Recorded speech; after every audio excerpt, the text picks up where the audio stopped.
picking from what sponsors we have available. So they don't have any kind of interview with the sponsor or anything like that. And they're basically just picking based off their preference. One is not going to be better than the other. One is not going to be faster than the other. So they just pick based off their personal preference. Yeah, and so once they pick a sponsor, they'll make their first payment. No worries. Do you need a tissue? Yeah, there's some in the back. Oh, I don't know if there's tissue, but there's obviously toilet paper in the bathroom. It's heavy. You gotta slide it. Yeah, it's heavy. Yeah, so they pick their sponsor, they make their first payment. Give me a second, I'm gonna drink some. Got a little sore throat today. Your job has to talk a lot. Yeah, I know. I have had to talk a lot this week. So yeah, I'll wait for her to come back so we can finish. Let me just put my. อนุทนสร้างตั้งนี่ดับ ทางจบ ขอค่ะយកលឿនយកហើយចាំយក voice over ពីលើវិញនៅអ្វីដែលយើងរៀនមកថ្ងៃនេះផុសសិនណា no ថតតែនេះទេ ផុសបិទសិនណាដល់ស្អាតណាយកអស់ memory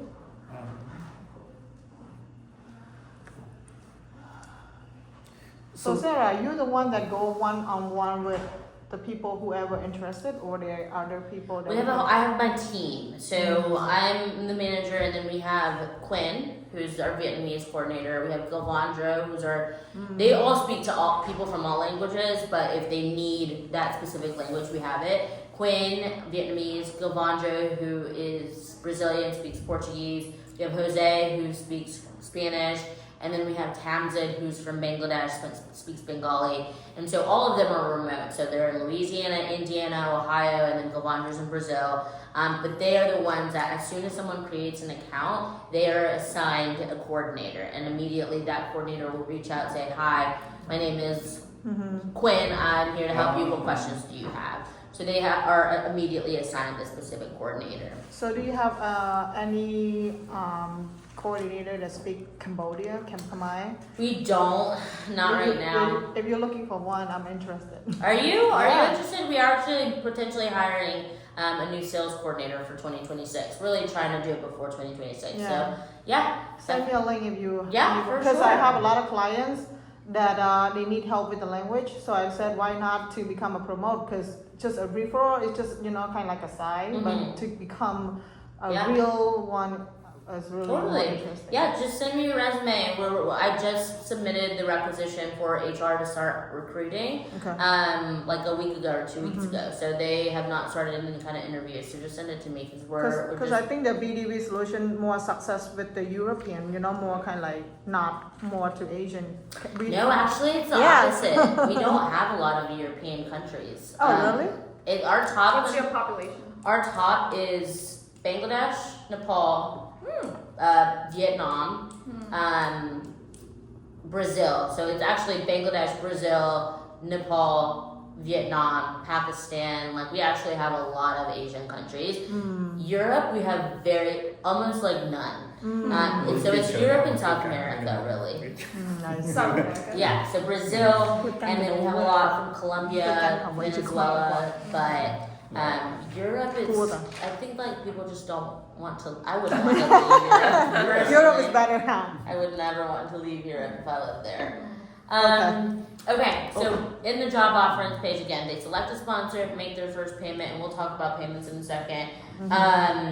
And then the first step of the actual EB-3 process starts, which is the labor certification. And this is the same whether you're inside or outside the US. This does not affect your status. So if someone wants to start this process and then wants to travel in as a tourist or wants to apply for an F1 status or an F1 visa, this doesn't affect them doing that because it doesn't show an intent to migrate.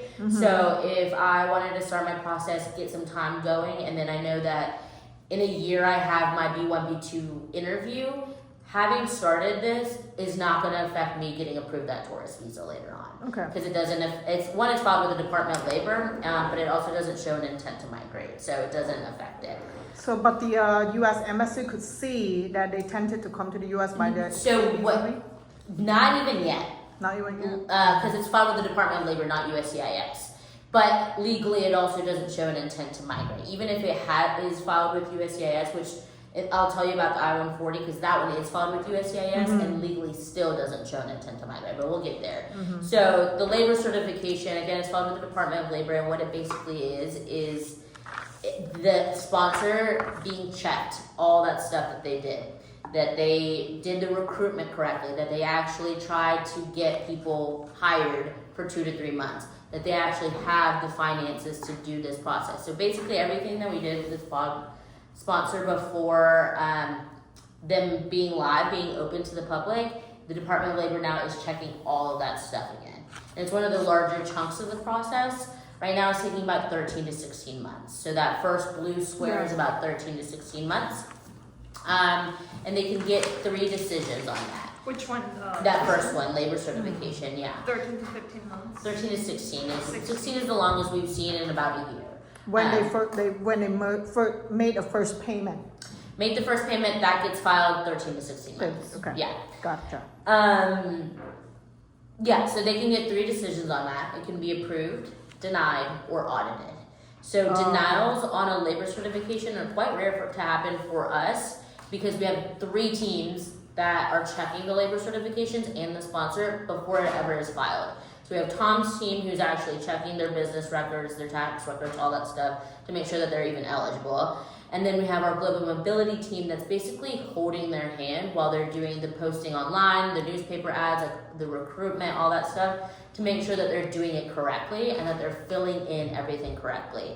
And then we have our attorneys who check every labor certification before it's filed to make sure that every dot and T is crossed, because if you put a comma in the wrong place, it can be absolutely denied, which has happened. Like it truly does happen for like grammatical errors. So attorneys check it. So LC denials are pretty rare to happen, but audits are done randomly, which means that the Department of Labor will grab a stack of labor certifications and they will pick out randomly and say audit it. And what an audit is just like any other kind of audit where they have to recheck all that stuff that they rechecked. And basically it just adds on like 3 to 5 months onto But I that. mean, those files are like those like being denied or what? Those No, they're just audited. So they're basically checking it. They say, okay, we checked all of these. We have to get, like, for everybody, the Department of Labor legally has to audit themselves, like people who reviewed them the first time. So they'll grab and they'll pick and say, okay, we got to check this one again. We got to check this one again, just to audit. So it has been checked already. It's been checked already. They just got to make sure whoever checked it the first time did it correctly. They have to basically audit themselves. And so the applicant doesn't have to do anything if they get an audit. They don't have to pay anything. They just got to be a little more patient because it's going to take 3 to 5 more months for the sponsor to respond to the audit, give it back to them, and then they give them that final decision. So once they get audited, 30 to 40%, they legally have to. And it's not sponsor specific either. So if I'm a sponsor and I had 30 people that I applied for, not all 30 of those are going to get an audit. Only a small person. So if me and my sister went to the same sponsor, I could get an audit and she didn't. Right, so it's randomly. labor certification specific, not sponsor specific. So if it gets an audit, they'll check it again. It got approved once, can get approved again, and then they'll just wait a little bit longer. so once they get the audit, your team will let them know and say, hey, you get audited, and now you have to wait a little bit more. Okay. The Department of Labor lets us know. We request the reason for an audit in general, because there can be other reasons for audits, like an actual, like, I gotta check you guys more, but generally it's the random audits. There's type A and type B, and it's usually the random audits. So they'll request the reason for an audit. If it's just a general, they'll say, okay, well, it's just a general one. If it's a specific one, which more so rarely happens, they will do whatever is necessary and provide those documentations for the specific audit. Okay. But yeah, so once that gets approved, the audit or just they automatically got approved, they move on to the USCIS step of the process where they will onboard with the attorney that we give them. And they will immediately start getting all the documents and dependents. This is where dependents join into the process as well. Dependents can be spouse and children under the age of 21. So that's where they join in on the process. The attorney will get all the documents from everybody, and they'll file the first document, which is the I-140. Sorry, that under 21 is the day that they apply. We can talk about that because it's a little bit complicated, especially right now with visa bulletins. It is the day of a visa availability. So in a second, when we talk about the visa bulletin and retrogression, you'll see that it's not the day that they file their I-140, but the day that the visa bulletin tells them it's their turn to get processed. So it could be, depending on where the visa bulletin is, where the labor certification gets approved, if that month the visa bulletin says, hey, it's your turn to get processed, it's your turn to file your green card application, that's how old they need to be. But it could be 7 months down the line, and they turned 21, 5 months before that. It was when the visa bulletin said it was their turn, when the visa became available for them to actually get. There is something called a Child Status Protection Act, which allows a dependent to basically subtract time off of their age based on how long their I-140 was processing. So we'll talk about it in a second when we get to the visa bulletin a little bit more, because it's easier to explain after I've explained the I-140. But the I-140 is the first document it's the first document in the USCIS stage. This is called the, it's a petition for an immigrant worker. What that basically is a reason to file a green card application. So most of the time you can't really say, hey, I want to file a green card application and just file it. You have to have a reason, whether it's family that's petitioning for you, a sponsor that's petitioning for you, or an NIW where you're telling them like, hey, I'm so special, you need to give me a green card. The I-140 is basically saying, hey, USCIS, look, my sponsor just got approved a labor certification. They have the finances, they have the labor shortage. Let me file a green card application. And so that's what it is. It doesn't give them anything. It doesn't take away anything either. So when I said earlier that also doesn't show an intent to migrate, it just depends on the person, right? So it legally doesn't, because an I-140 never expires. So let's say I started this process, got my LC approved, got an I-140 approved, and then let's say I was back in my home country of Colombia. And then LC got approved, I-140 got approved, and then I said, oh, I'm gonna get an F1 visa. I got an F1 visa, and I am coming into the US.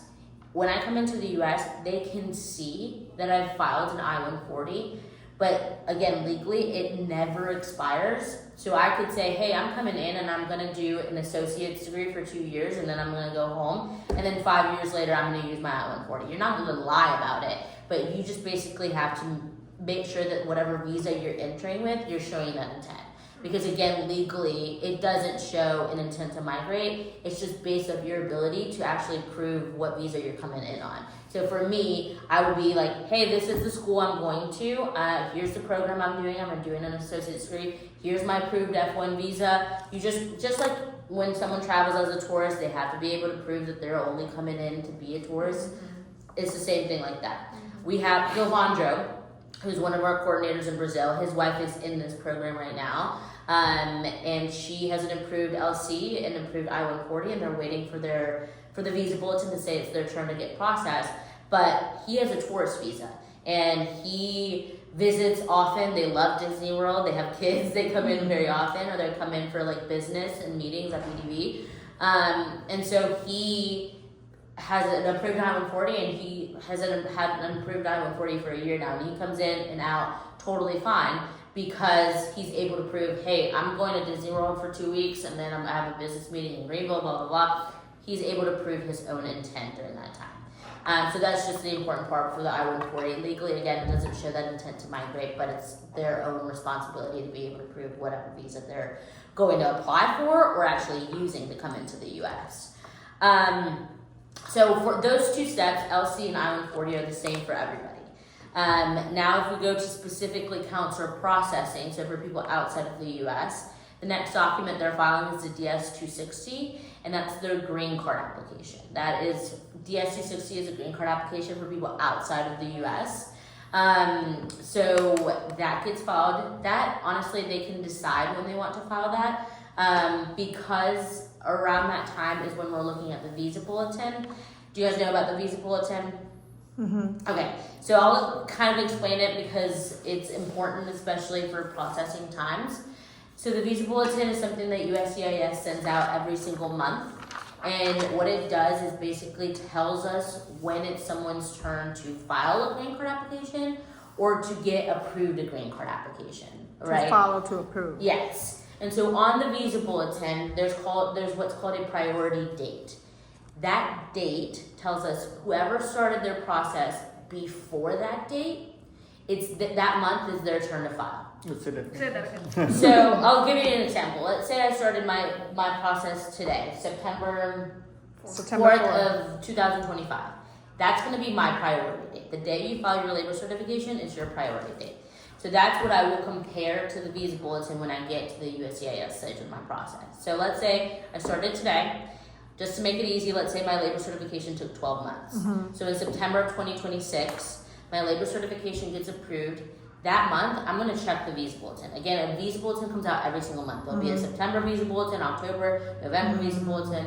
So in September of 2026, I'm going to look at the visa bulletin. The visa bulletin does not affect the LC or the I-140, so I'm not even looking at that until I actually get those approved or when I get to that stage of the process. So once my labor certification gets approved, I'm going to look at the visa bulletin.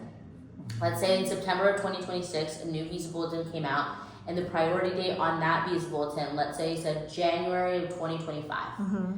Since I started my process in September of 2025, after January, that means that month is not my turn to file. Fine, I'll wait till October, new visa bulletin will come out, let's say it says April of 2025, I'm still after, so on and so on and so on and so on, until my date is before the one on the visa bulletin. So let's say that I waited September, October, November, December, January, and new visa bulletin comes out and it says September of 2025. Perfect. Now I'm ready to go. Now it's my turn to get processed, right? Now that's what priority date being current means. The time that it takes for that visa bulletin to say that it's my turn to file or to be approved processed, well, I'll differentiate the two in a second. But that time that I wait for the visa bulletin to tell me it's my turn is impossible to estimate because it depends on how many people have applied for this visa category when I'm at that stage of the process. So I can't even tell you guys what next month's visa bulletin is going to show, October of 2025, let alone in a year from now when you actually get to that stage, when you finish, like if someone starts today, they don't even look at a visa bulletin until 13 to 16 months from now because they got to finish that labor certification first. And that takes 13 to 16 months. I can't estimate next month, let alone in over a year and a half. So based on our historical data, I've seen people that LC got approved in that same month it was their turn. I've seen people 5 months later. During the times of COVID, I saw people a year and a half later. So it's all over the place just based on like year by year. But not sooner than 12 months. Say that again? But not sooner than 12 months after the LC got approved. I've seen people that the same month. No, but that is the earliest. What do you mean? The same month that's got approved. Yeah, they got approved, and the next day they started working with their attorneys. They looked at the visa bulletin. They filed it within like the same week that their LC got approved. They were already filing their next document. But in general, the LC wouldn't be approved before 12 months. Oh, the labor certification. Yeah. Yeah. No, right now, no. Historically, it has. Like Okay. I've seen LCs get approved in 6 months, Okay. but that hasn't happened in like 2 years. So, but yeah, labor certification wouldn't get approved right now, no sooner than 12 months, unless it gets faster. For several years, it was like progressively getting longer and longer. But right now, those 13 to 16 months has been that way for almost a year now, which is really good news because it was just going 6, Steady. 9, 10, 12, like fast. And then for the last year and a half, it hasn't gone any longer than those 16 months, which is great. But yeah, so for counselor processing, and it's going to be different for adjustment when we talk about that in a second, but for counselor processing, the visa bulletin does not tell me when I can file my DS-260. I can go ahead and file my DS-260 as soon as my labor certification gets approved, and it gets sent to the National Center of Visas, and it just stays there. Nothing happens to it. No one's looking at it. It's not being processed. It just stays there. Then, for me, for counsel processing, if I'm outside of the U.S., what will matter is when it tells me when. So there's 2 charts on the visa bulletin. This is very complicated, I know, but there's 2 charts on the visa bulletin. One called dates for filing, and one called final action. So for me, for counselor processing, I'm looking at final action, right? Because it doesn't matter when, the visa bulletin's not telling me when I can file my green card application, because it's not giving me anything, right? If I file it, it's just gonna go sit on someone's desk until that visa bulletin final action tells me that I can now get an interview, and now I can get my green card, right? For people in the US, the visa bulletin is telling them when they can file their green card application and their work permit application. Because for them, people in the US, once they file that gives them something. That gives them a status to stay legal in the US for the rest of their process. That gives them a work permit. So it's different, and sometimes USCIS will say, we're actually just using one chart for everybody. It's crazy.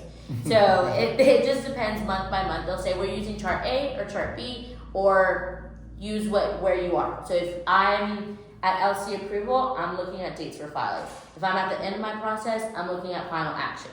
But again, some months, USCIS will say, everyone look at chart A, wherever you are in your process. So the reason I explain all of that is because for consular processing, once it gets to USCIS, it just files. Again, it's just going to stay on someone's desk until that visa bulletin. So in our example, I waited September, October, November, December, January. In January, it says it's my turn. Now that green card application is getting sent to my local U.S. Embassy in Colombia, and now they can schedule my interview. It is completely up to that embassy to schedule my interview. It is out of my control, BDV's control, USCIS in the U.S.'s control. It's up to that embassy based off their availability and their bandwidth. So if they are slower, if they are faster, if they have backlogs, if they're delayed, if they're 2 years out, it's completely up to them. There's nothing that we can do to make it any kind of faster.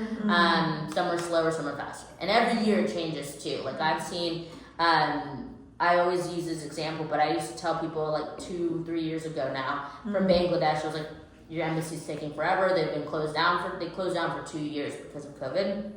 Didn't schedule a single EB-3 interview. And I was telling everybody, your embassy is taking forever. A year passed, they opened back up and started scheduling tons and tons and tons of interviews. So all those people that probably didn't sign up because they didn't want to wait 2 years just to get an interview scheduled, missed out because all of a sudden that embassy changed and scheduled tons of interviews. So it does change very often. And it's also separate from the non-immigrant interviews. So we have knowledge, and USCIS posts time frames for non-immigrant visa interviews. Like in most countries, they'll tell you, hey, to get a tourist visa, it's taking 2 years right now. To get an F1 visa, it's taking 3 years, whatever it is.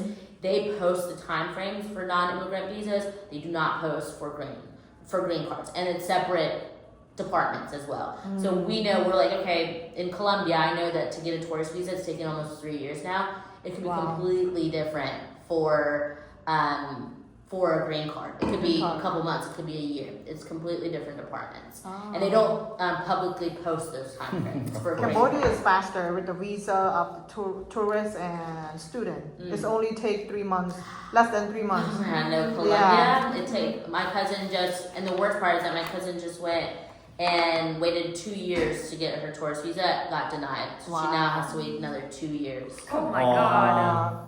So you have to plan your trip too. Yeah, she missed my other cousin's wedding because of it. Oh my It's- god. It's crazy. It's crazy. But yeah, another reason why I wanted to explain the visa bulletin and like when you can file the DS-260 is especially if you have a tourist visa. So for consular processing, in my example with Govandro, he decided, hey, I don't want to file my DS-260 immediately after my labor certification gets approved because I have a tourist visa and I want to still visit the US, I want to go to Disney World, I want to come to BDV. If he had filed his DS-260 as soon as his labor certification got approved, that's showing intent to migrate. So if he tried to come in on his tourist visa, he'd be denied entry. And it wasn't getting him ahead of anything because his priority date wasn't current. So if you don't file, let's say my example of September, my LC got approved, and my priority date was not current, filing it does not get me ahead in line of anybody because my priority date is not current. In January, that's basically, in January my priority date becomes current, that basically opens the door. Now I can get in line, right? If I don't get in line because I didn't file my DS-260 or because I didn't want to, whatever reason, now I'm letting people through the door before me, because now it is my turn to stand in line, but I'm just letting people come in before me. But if my priority date is not current, then no one can, the door is closed. No one can get in front of me unless their priority date is current, which obviously they're going to be processed before them. But that's the reason that some people may or may not file their DS-260 immediately after LLC is approved, because they're like, I'm going to file for an F1, or I might apply for my Taurus, or I have a Taurus and I want to continue using it. If the priority date isn't current, doesn't matter, doesn't make it faster if they do or don't, but now they can still use their Taurus visa. But anyways, counter processing, go to the interview. They have a prep interview with our sister company, Argo Visa. Argo Visa, which actually, she's they are former USCIS officers who have worked all over the world. She just worked in the Colombian embassy and the Brazilian embassy all over the world. They have done cumulatively have done over 200,000 interviews, both non-immigrant and green card interviews. So they know how to properly prepare all the applicants for the real interview. Because they know the questions that have been asked, they know what to bring, what to say, all that stuff. And that's included for all of our applicants. So they will go to that interview, the prep interview, they go to the real interview, get approved. Once they get Wait, you said go to the real interview. So prep. So the prep is the Argo visa. That's what's included. So once they get scheduled, once the priority date becomes current, they're ready to be processed. We will schedule a prep interview with our sister company, Argo, those former USCIS officers. Everyone in the family who's in the case will prepare with them, and then they'll go to the real one with USCIS, the real green card interview at the embassy. Does that make sense? But with the person? No. I'm just saying, yeah, the one with Argo is just a virtual one with like a Zoom meeting, and then they'll go to their scheduled interview with USCIS. Okay. And then at that interview, they'll give them a decision on that green card application, their DS-260. They will not be getting a physical green card at that interview, just because the U.S. doesn't mail green cards outside of the U.S. So what they'll give them is a temporary visa. I believe it's like EB-3. And what that is basically, hey, I've been approved a green card, let me into the U.S. Like, it serves as their green card. And then it's usually only like 6 months. So I've seen some that are a year, but generally it's a 6-month visa, so they have to use that within those 6 months, so they have to move to the U.S. within those 6 months.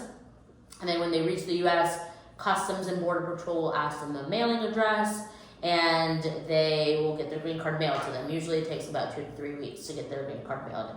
And then before that, they are working with client services. So forgot to tell about the team. So at the beginning, it's my team checking eligibility, answering the questions, and then Global Mobility team throughout the majority of that process, telling them when things have been filed, things have been audited, whatever the reason, and then just answering all their questions throughout the process, keeping them updated. And then they have client services that once they get approved at the interview, client services is going to help them with anything they need for relocation. So they help, before they move to the U.S., they're going to help them find housing, transportation, schools for children, religious institutions, all that stuff. And then when they actually reach the U.S., they're helping them with getting credit scores, driver's license, social security's number, all that stuff. Those are not at any extra fee. No, that's included in our, every team at BDB, like Argo or government relations, client services, all of that is included in our total cost. Wow. So your team is the sales coordination team, right? Yes. And the next one is what? Global Mobility, and they basically are just the ones that are helping file, help keeping them updated, answering their questions throughout the process, gathering documents. Then with Global Mobility, along they have direct contact with their attorney as well, obviously. So and yeah. Attorney is like part of the global mobility, or? Yes and no. They're not technically in our like org chart, but they are working with them at the same time as Global Mobility. Yeah. Global Mobility are like paralegals and just the team that is under directors that help file with the attorneys and gather documents and stuff. And then client service. So basically, each client would go through the 3 teams. Yeah. And then client services also helps them while they're working for their sponsor. So when they get to the US, they get their green card, and then they'll start working for their sponsor. They do obviously have to work for their sponsor for at least 1 year. That contract is in our contract with the applicant, but it's not really for us, that time frame. Obviously, we want them to go work for the sponsor. It doesn't really make any difference to us. It helps the sponsor, but the reason we put that in our contract is because that's what USCIS needs to see. So for the EB-3 unskilled visa in general, not just for PDV, but in general, they look for two things: that they're eligible for a green card, a general green card, which is, again, those questions that we asked in the questionnaire. And then the second thing is that they have a true intent to help the employer that gave them a green card, which is working for them for at least a year. Just want to clarify on the green card, is it 2 year or 10 years? 10 year. And how long does it take for them to get the green card once they landed in the US? 2 to 3 weeks. What about a social security card? The client services helps them go through that process of getting it. Not exactly sure how long it takes them to get that, but it's pretty soon after that because they usually start working pretty soon once they've reached the US. So when they get here, does the employer set the date that they have to be there and what time? Yeah, so we try to do that. Client services, not only do they help with relocation, but they help with orientation as well. So usually the sponsor expects them to start working within 2 months of arriving to the US. They give them time to settle down, but that's why our client services team tries to get all of that figured out before they even move to the US. Okay. So like housing, have everything settled, transportation, all that stuff, schools for children, get them ready before they even get to the US. And then once they get to the US and they give us a date, hey, I'm flying in this date, client services is basically the middleman with the sponsor as well, saying, hey, Sarah is planning to come in October, she'll settle in, her rent starts this, blah, blah, blah, blah, she's going to start working on this date, when do you need her by? Okay, we'll figure it out, and they kind of just get what's best for the applicant and the sponsor. And then they'll let them know all that. They'll give them a work site, their orientation day, training, all of the stuff that they need. Client services is there to help for relocation, to start working, and then while they're working for their sponsor as well. So like if anything arises, like they get hurt on the job, there's any kind of like prejudice or discrimination, they get pregnant or anything like that, client services is there to still help. So they don't feel alone in this job. Obviously they're going to have other foreign nationals and people that do EB-3 going to work with them, so they have like a little bit of a community going to the same sponsor, but we don't want them to feel alone. So client services still reaches out, make sure that they're okay. Our client experience team does as well. So basically what they do is help them, they'll check in. We just started a new program as well for English courses for our clients. So if they are in the process or they're a BDV client, they're able to join in on the English courses so that they can get better. Outside the US once they landed? I don't know what part of the process they're allowing people to start that, but I think it's before, because the reason that we started that was because all sponsors require a basic level of conversational English, just because they need to be able to explain the job, the training, the precautions, all that stuff. And at the beginning of the process in that questionnaire, we do ask, like, do you have a basic level of English, or are you willing to get there? Because you don't have to have it at the beginning. You don't even have to have it for your interview. You just, by the time that you go start working for your sponsor, need to have like the most basic level so that you can understand the job, right? What's the requirement? Like at least they need to have like diploma? No, there's no education or experience. But at least they could like understand. At least say, what's your English. name? Okay. Yeah. So what about Yeah. like the English barrier? Like how's the team communicate with like Bangladesh or like from? Yeah, so, well, that's one of the things that we try to do to prep. I mean, we obviously don't have someone that speaks every single language at BDV. The beginning team, like my team, we try to diversify our language as much as possible amongst our top countries at least, which again are Vietnam, Bangladesh, Nepal. We have people from all those places because that's the most important part. That's before you pay, well, not really the most important part, but it's before they pay us. They have to be knowledgeable, educate them as much as possible. So much easier to educate somebody in their own language. So that part, we try to diversify our languages as much. But throughout the process, everyone will speak English in the chats and communication. Even if, like, we have people in global mobility team that speak Portuguese and they have Brazilian clients and they still speak to them in English just to help prep. Obviously, if they need, we'll come in or have someone translate for them. But we really try to keep communications in English so that they can help prepare for them to actually get there. And then people just do like translations and Google Translates and things like that. But because throughout those steps, like you more like engagement, get people ready, prepping on board. And then so you help that person from the beginning and then that person move to the next stage, right? Will you be able to like translate or give them some guidance throughout the whole process, or like once you're done with your stage and then that person no, so they will always have, so in our system there's like a chat box and where you can see all previous messages. So you'll start out with whoever your coordinator is, and we go by language too. So if you create an account, it randomly gives you a coordinator, but if you say, hey, I need to speak Vietnamese, it'll transfer to our Vietnamese coordinator. So if you go into that chat and you go all the way back, you will still be able to chat with Quinn.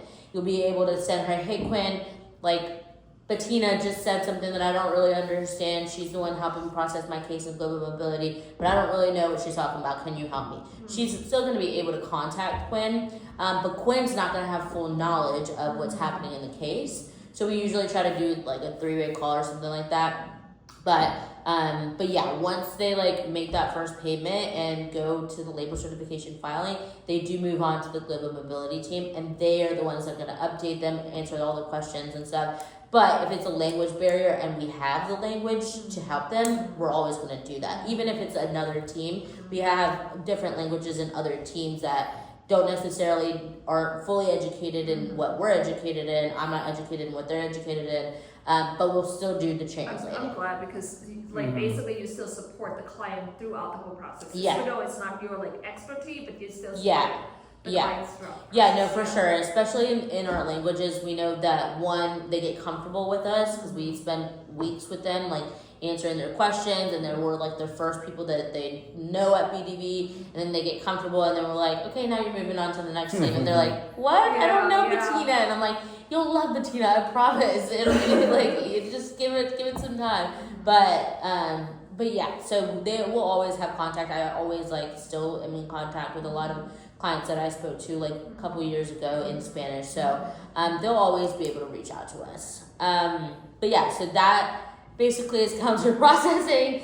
Adjustment of status is basically the same thing, except different documents. So they I-140, we get LC approved, I-140. For them, remember that they do have to wait for the visa bulletin to tell them when they can file the I-485 and the I-765.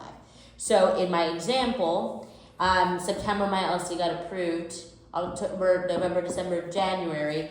Those 3-5 months, I had to still be maintaining my status. So if I want to finish in the U.S. as adjustment of status, I have to be able to maintain my status until the I-485 is filed. The I-485 is the green card application. It's the same thing as the DS-260. It's just for people in the U.S. So if I'm a student in the U.S., I maintain my status through 13 to 16 months of the LC while the I-140 was processing, and while the visa bulletin is telling me it's my turn to file. So I'm still waiting on that to be filed. Once that I-485 gets filed, it's going to give me that extra status in the U.S. under pending adjustment of status, which basically just means I'm waiting for a decision on my green card application, and it keeps me legal in the U.S. while I wait for my work permit and while I have my interview in the U.S. So green card is filed at the same time as the I-765, which is the work permit application. It's important to note that a lot of people do, especially when we're talking about adjustment of status, a lot of people confuse a labor certification with a work permit. So a labor certification, when that gets approved, it doesn't give you anything, right? And so it's just important to clarify, like an I-765, that is the work permit application. That's an EAD application, and only when that is approved am I getting my green card. You're still in the consular processing. Yeah. Consular processing, there's no work permit for that because you're not in the U.S., right? When you reach the U.S., you have a green card and you can start working on that. But for adjustment of status, you actually will be able to start working for your sponsor before, start counting up that year that you have to work for the sponsor, but only when that I-765 is approved. So again, both of those are filed together. Work permit's gonna come first. When you get your work permit, again, client services is gonna help them with relocation. For them, it's not such a severe relocation from a new country to a new country. Maybe it's different cities, different states. We don't expect anyone to have to move until they've actually gotten their work permit. So if I'm in Greenville, South Carolina, picked a sponsor in California, I wouldn't move until 2 years from now when I get my work permit. Get my work permit, my sponsor will still expect me to start working within 2 months. I will have time to relocate. Client services is going to help me relocate from South Carolina to California, and then start work with my sponsor. While I'm working for my sponsor, my green card application was already filed. It's already processing. Because remember, they're filed together. So it's LC, I-140, wait for my priority date, wait for the visa bulletin, and then file both green card and work permit together. Work permit is going to come first. It just is approved faster. It just depends on how long it's taking USCIS at that time. Right now, it's about 6 to 9 months when they actually file that. So once that gets approved, I'll start working for my sponsor. While I'm working for my sponsor, already my green card has already been filed. It's processing, and I'm waiting for my green card interview to be scheduled. Once I go to my green card interview, I'm gonna get my green card. I'm actually going to get a green card there. And then just depending on how long I've already worked for my sponsor, I might be done with working for my sponsor, or I might still have time left, right? So I've seen people that got their work permit, worked 6 months, got an interview, got their green card, still need to work at least another 6 months. Because even if you got a green card, they can still take it away. Because remember, it's at least 12 months. And that's not our contract, that's a USCIS thing. And if they work less than that, or they don't go to work, or they, especially for consular processing, because they come in and they already have an approved green card, they feel like they are, they think they're done, they think that they are, no one can touch them, and they never show up to work, and then they can get their green card taken away and have deported, right? But how, just in that case, how is that? How do they know? How is green card be taken away? Because of the. So USCIS, especially now, back in the day it was like sponsors report it. Like if they know, like, hey, I have this list of 30 people, John has never shown up to work, they can report it. Now it's even more like strict, where USCIS sends officials to sponsor locations with a list of like, hey, this McDonald's in Greenville, South Carolina, you're supposed to have all 30 of these people. Are these 30 people working here with you now, right now, or not?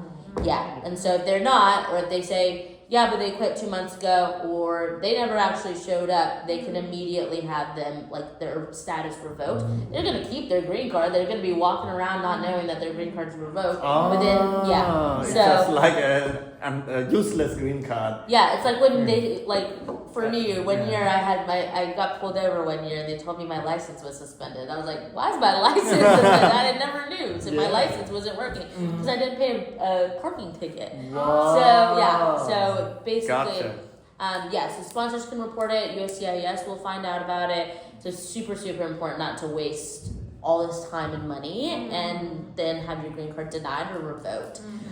Same thing goes with if they have finished a year and they still haven't gotten a green card. It is a minimum of a year. It's not a total of a year. So, and also we can't force anyone to go to work, and the sponsor can't either, but the attorney and their global mobility team will always recommend to continue working until they have that green card. I've seen people the longest, like a year and a half, like during the times of COVID when no interviews were happening. The reason that they recommend to continue working is because, let's say I got my work permit, worked 12 months and said, I'm out of here, I quit.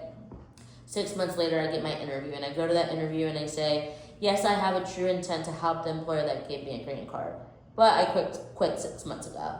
Like, it's not an automatic denial, but it's going to look very bad in my case if I go into that interview not showing that I'm a good employee at that time. But what if you get a new job? I mean, like, after the 12 months, the contract ended, and then you move So on the to contract next- doesn't end. No. So the contract one is with BDV, and it's just saying that you in Like good. contract with the manufacturer, or like. There's no contract with the sponsor, so they're not actually like forced to go work. It's just they're going to risk getting their green card denied or taken away if they don't show up to work. The contract, the reason that we put that even in our contract, because it doesn't make any difference to us if you go to work or not. We want you to go because we work for EB-3 in the government. We want to make sure it continues. But the reason we put it in our contract is basically saying you in good faith are going to go work for this sponsor, right? And that you're going to show them, like they're going through all this process, they're doing all this stuff, and you in return are going to go work for them because they have a labor shortage.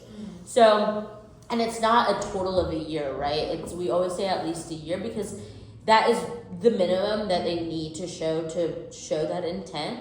But like I said, if that interview hasn't been scheduled in a year, they can quit if they want. But if 6 months later they go in that interview, Doesn't look good. the interview, what USCIS wants to see in that interview is the intent. Before the interview, they've already checked eligibility for a green card. That interview could be 5 minutes or it could be an hour based off that person. If they sit down and say, yeah, here's my pay stubs, here's my job, like, yes, I'm going, good to go. I just had a guy that was like, my interview was like 6 total minutes because I came in, job offer, jobs, pay stubs, like showed them I was showing up to work and they were like, good to go, you're good. Or it could be an hour where they're like, no, I already quit. And then now it's like, okay, was this person actually? But I guess also like the USCIS, they want to see the person who come in and commit with the 12 months minimum, right? Working with that sponsor. But so what if that person move on to like a better company, but that person still commit with the minimum of 12 months and that person's still working in the US? Yeah. But the interview hasn't, Taken Yeah, place. so like I said, it's not an automatic denial. It's not an automatic denial if they quit. But It's it's just going to look okay. bad. It's just going Okay. to give them a reason to deny it. Especially during this administration, everything is going to be a lot more strict. And you don't even want to walk into that interview and give them any kind of reason to deny you, right? For EB-3, it's a lot less, not a lot less, like completely not up to USCIS officers' discretion, but that, right? So like in a counselor interview, they can't just deny someone because they're having a bad day, because they didn't like the person, they didn't like what the guy was wearing. For a non-immigrant, J1 visa, F1 tourist, they could say, you know what, I really don't like you, deny, right? Yeah. They have a lot of discretion. For this, they can't do that, right? They could deny you, and you go back in and you appeal, you're like, give me the reason why you denied this person. They're green card eligible, their sponsor's eligible, everything was done correctly. Final decision can't be a denial if both of those things are true. Sponsor and applicant are truly eligible, right? So for that reason, like, you don't even want to give them that little bit of discretion that they have to say, you know what, okay, you showed me the 12 months, if they're being nice that day, you showed me the 12 months, that's good, I'll approve you. Or that little bit of like, you know what, no, like, you already quit, you quit 6 months ago, you didn't even have your green card yet, and you already left your sponsor, I'm gonna deny you. So it's just a little bit of discretion that you're like giving up your process to somebody else, and it's just not smart to do. Because especially, again, if an interview is happening during this administration for the next 4 years, they are basically directed to be extra strict. So the candidates need to report to the BBD every step. So like, hey, if I want to switch the positions within this month, like in the same sponsorship. Yes, okay, because sometimes it doesn't qualify to stay under that position. So like getting promoted, say it's like a McDonald's worker and they're on the line and they did so good, they got promoted to supervisor or to manager, that's fine. Let's say you're at a factory and you're working a packer position, and then you back in your home country are an engineer and say, okay, I'm an engineer, let me have an engineer position. That no longer qualifies as unskilled. So you can't show your intent to help an unskilled employer in a skilled position, because So that that required means it's- education, experience, certification, something like that, where it's no longer unskilled. And basically, you're now taking a job away from a skilled American, right? So, so it still has to qualify within unskilled, but yes, they can get promoted. They can also have other jobs, right? They can have part-time skilled jobs. They can have the days that they're not working for their sponsor or the hours that they're not working. I have people that do freelance jobs, part-time, open up businesses. I have people that do Uber, all that stuff.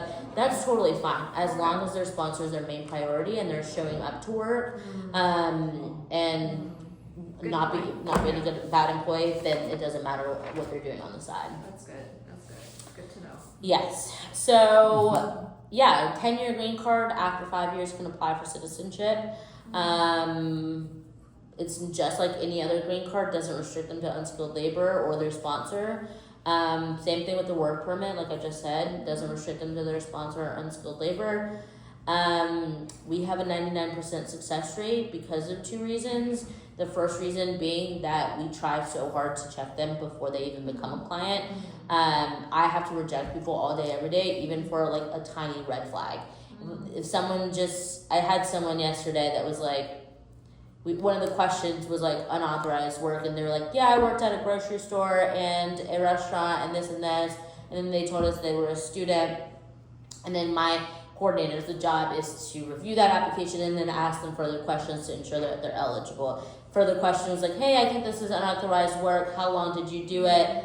Their response was, actually no, it was just volunteering. We're like, you volunteered at a grocery store and a restaurant? Like there's not really volunteer positions at grocery stores or restaurants. And so we had to deny them because our attorneys were like, you know what? We feel like this person is being dishonest to us. We don't even want to take their money if we know that later on they're going to get denied for being unauthorized work. So they are checking, obviously, that questionnaire. We expect the applicant to be honest with us. We're not going to go report it to anybody. We're not going to go say, okay, this person's doing unauthorized work, go arrest them. It's just for our purposes of checking, but we also don't have anything to check it against. So we don't have a database, or we don't have something that we can go, someone says I haven't done unauthorized work, we can't go check against their social security number.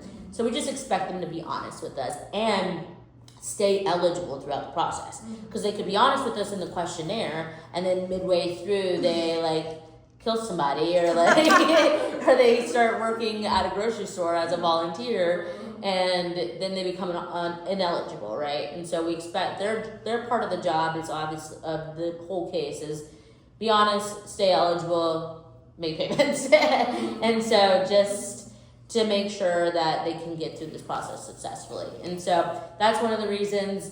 The second reason is that in the contract that we sign with every applicant, we state that if at any point in the process there is some kind of denial and it's not their fault, it's not because of something happened to make themselves ineligible, then we'll do what's necessary to keep the process going at no extra cost, which is depending on where they are in the process, which, like I said, most of those I-140 LC denials are rare, even green card are rare, but it depends on where they are in the process, what happens. Either it's a refile with a new sponsor at no extra cost, it's an appeal, a reconsideration, a case mandamus lawsuit. There's different things that can be done in order to keep their process going, because we know that in general for EB-3 unskilled, it's close to impossible for USCIS to deny someone who's truly eligible and has an eligible sponsor. So that 1%, unfortunately, that ruined our 100% score, are just people that were not honest with us at the very beginning. I've had people that, lie about unauthorized work all the time.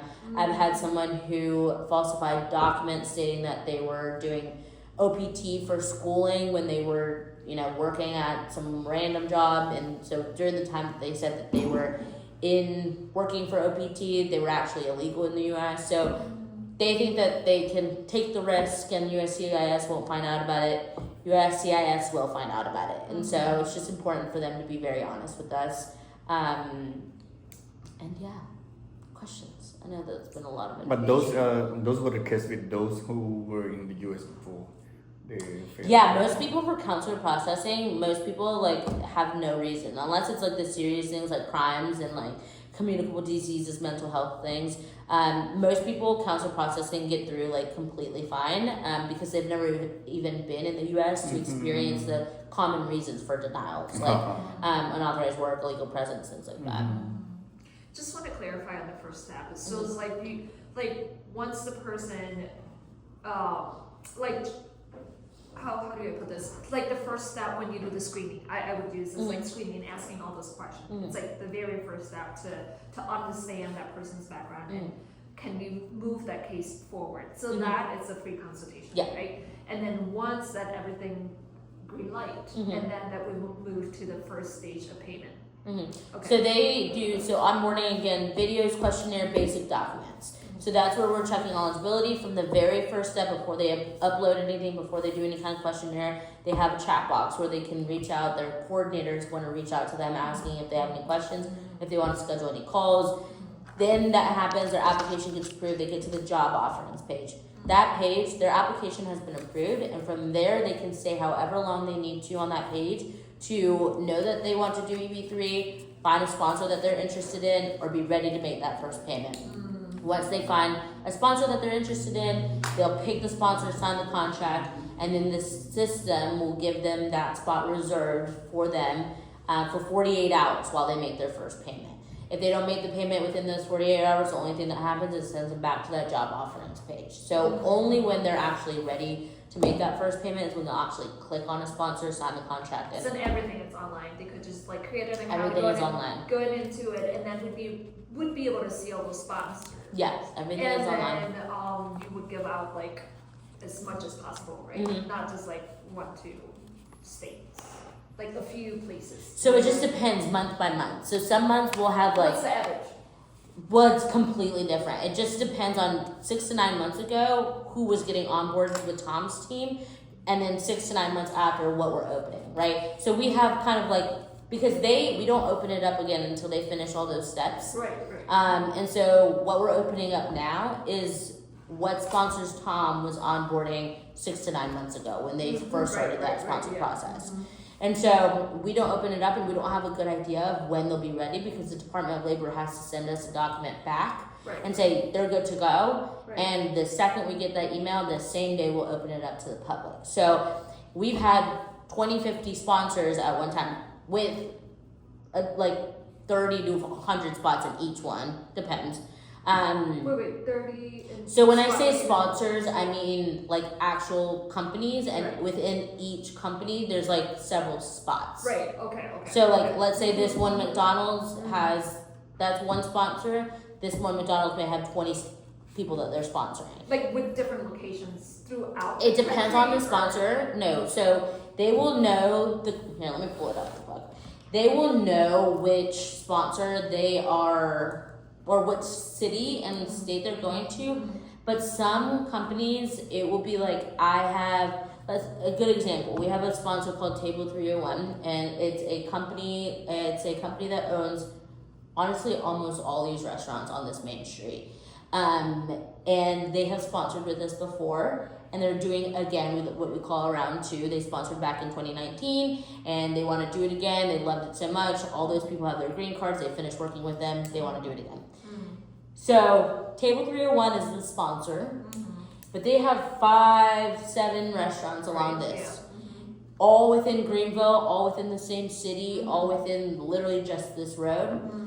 And once they start working with them, or once they start getting their work permit to come to the U.S., they will go to Table 301 and say, hey, we have 3 people ready to go to work. Where do you need them? And they're going to say, hey, I actually need them at Sobeys right now, right? So that's one instance.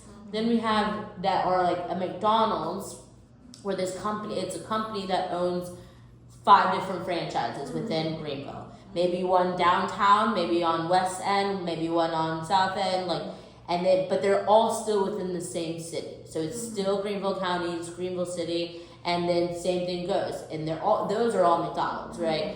And so they will see it as one sponsor, address yet. but no actual address, because they don't know Just what the locations where it's at. exactly. Okay. So they don't know. If it is in different cities, say it was the sponsor, they had a restaurant downtown, but they had one back in Greer, which is another city in South Carolina. Where are you guys from? Minnesota. You guys flew from Minnesota? Yeah. Oh, nice. I was like, wait a second, I never asked. So Greer is another city that's like 30 minutes away. If they weren't to do that, those are now 2 different cities. So now you'll see McDonald's franchise, let's say Sarah's the company, Sarah franchise McDonald's Greenville, Sarah franchise McDonald's Greer. So they if they want to sponsor in their different locations, they have to do a whole process, whole 6 to 9 months for each of those locations because economic conditions are different. Minimum wages may be different. So I've had, like last year we had a sponsor that was a factory that they had jobs in New York, Virginia, Miami, Georgia, Tennessee. They sponsored in all 5 different locations. So it would say like ABC Company, Tennessee, ABC Company, New York, ABC, and that's what they're gonna see. All the same sponsor, different locations, and all of them had to do their own individual 6 to 9 months because all of them are gonna have different minimum wages, different labor shortages. Same thing with those like McDonald's, even if they're in the same city, they have to post ads in the ones in Greenville, all the ones in Greer, because they have to test the labor market in Greer and Greenville. So, yes. Back to your question, it's just gonna be random month by month. Sometimes we'll have like 20 sponsors all across the US. Sometimes we'll have 5 to 10 sponsors that have a larger number of spots, like Table 301 is sponsoring 100 people across all 8 of their restaurants. So we might have less sponsors, more spots in each sponsor, or a bigger variety of sponsors all across the US. Because it's go month by month, but then the candidates need to select a specific Yes, sponsor. but there's no deadline to do that. So I have people, which I don't recommend to do, especially right now with more and more people finding out about the EB-3 process. But I have people that will say, I don't want to go anywhere but Orlando, Florida. I have all my family here. I have all my life here. I don't want to move. I'm going to wait until something comes out in Orlando, Florida. They're going to wait a year and something's going to come out. Their labor certification could have already been approved already. Yeah. So, But they do have the options. for yes. that too. Yeah, I mean, they It's- can wait, but also I could not tell you Exactly. when I'm gonna have something in Florida, right? Unless they onboarded 6 to 9 months ago, which even then I can't even tell them because if I did have something on board 6 to 9 months ago with Tom in Florida, I'm not selling it to people. I'm not telling people about it because they still have to complete those 6 to 9 months to be a sponsor. And during those 6 to 9 months, they could be denied. They could say that you don't have the finances. You had people sign up, you had people apply for the job, and then we never end up opening it up. So I don't want to tell somebody, give them false hope, and then that sponsor never actually become available. Or they denied, or it takes them longer, or there's delays, or something like that. So only when they complete all of that is when we actually open it. So although I have a list of all the sponsors that has started the process, or in the middle of the process, close to finishing that process, I can't even give that out because I don't want to give false hope. Until it's finalized, everything Yeah. legit, ready to go. But Exactly. like you said, let's go month by month. So let's say if that person was like, oh, there's only a few options and it's not working out for me. And then if they wait for next, they can do that, right? They wait for next month. Yeah. And if there are more job openings, Yeah. they can. Yeah, they can, once they are doing the whole application, there's like no deadline to do anything. The only deadline there is when they actually select a sponsor and sign the contract. It's gonna take the spot away from them if they don't make payment within 48 hours because it's first come, first serve. But once they get to the job offerings page, they can see all the sponsors. They just don't have to click on it and sign a contract for it. But yeah, But it needs to happen within that time frame. if they pick it, if they're like, hey, I'm ready to make my first payment, I want this sponsor, they'll click it, sign the contract. It reserves a spot. No one can take them from 48 hours while they make their What first if they payment. change their mind? If they change their mind, it can just cancel. It sends back to the job offerings page. And then just get another. Get another like, one. They can do that. Yeah. Okay. And that also can be extended. I know, especially outside of the U.S. with international payments, it could be a little bit longer, a little bit more restricted. So we can also extend that payment deadline depending on the reasoning. But yeah. Are you guys with the payment? This everything's online. Can we skip the payment question? Do you understand with the payment question? Yeah, I'm fine. Okay, so my question is for the payment, when they come to the US, how do you help them with the settle down, getting the apartment and all that? So how do they pay for all those settle downs? They pay to the company and the company book apartment for them, make a deposit, or they pay directly to the No, so well, there's different things that client services does because I know it's kind of hard to like rent or like get when you have no credit score. There's different things that client services has, like services that they can help with, but basically they're just helping them find those things and then like getting them like the education and the resources to have it. But they're not paying us anything, and they're not paying their sponsor anything for accommodations or anything like that. They're basically Do it themselves. client services will say, hey, what is your budget? What are you looking for? Okay, here's a list of all the apartments or housings or everything like that that's within your budget, within the area that you need to be in. And then here are the resources. Here's what you need to take. Here's what you need to do for your credit score or a job offer letter to prove finances, things like that. So they'll give them all the resources. Yeah, and then actually they will go to that apartment wherever they showed and say, okay, here's everything I have. And so it's just like guidance and resources. Yeah. Okay. And for the second question, for example, they already made their first payment for the labor certificate filing, and then they have to make a second payment. But do you have like a date for them to pay or the time frame? Or what if they late for those time frame? Here's the Late payment Yeah. plans. Like late, no, like kind of like Late they for payment. late the payment, or they don't have enough money at the time. Yeah, for so it the just depends on which payment it is. So first payment, obviously they got to make it to start the process. Yes. Second payment, that is paying for the attorney and the I-140. And that I-140 has to be filed within 6 months of the labor certification getting approved. The labor certification expires, right? And that only has 6 months validity. So The for I-140 legally has to be filed within those 6 months. So if they don't make that second payment within those 6 months, their LC is going to expire. They got to start all over. and they have to make your first payment one more time. Yeah. Yeah. So that's okay. So first payment is when they started. The second payment after 6 months.